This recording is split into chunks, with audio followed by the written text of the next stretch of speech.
নমস্কার। আজকের নিবেদন কবি জীবনানন্দ দাশের বনলতা সেন। হাজার বছর ধরে আমি পথ হাঁটিতেছি পৃথিবীর পথে, সিংহল সমুদ্র থেকে নিশীথের অন্ধকারে মালয় সাগরে।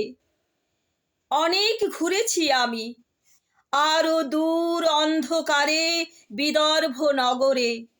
আমি ক্লান্ত প্রাণ এক, চারিদিকে জীবনের সমুদ্র সফেন। আমারে দুদণ্ড শান্তি দিয়েছিল নাটোরের বনলতা সেন। চুল তার কবেকার অন্ধকার বিদিশার নিশা, মুখ তার শ্রাবস্তির কারুকার্য।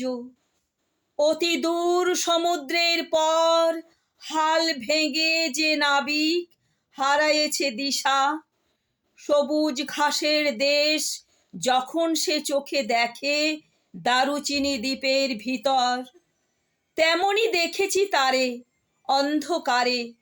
বলেছে সে, এতদিন কোথায় ছিলেন?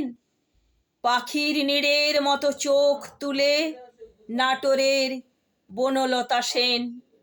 সমস্ত দিনের শেষে শিশিরের শব্দের মতন সন্ধ্যা আসে, ডানার রৌদ্রের গন্ধ মুছে ফেলে চিল।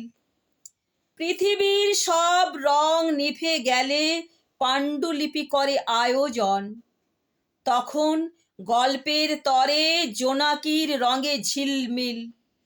সব পাখি ঘরে আসে, সব নদী ফুরায় এ জীবনের সব লেনদেন।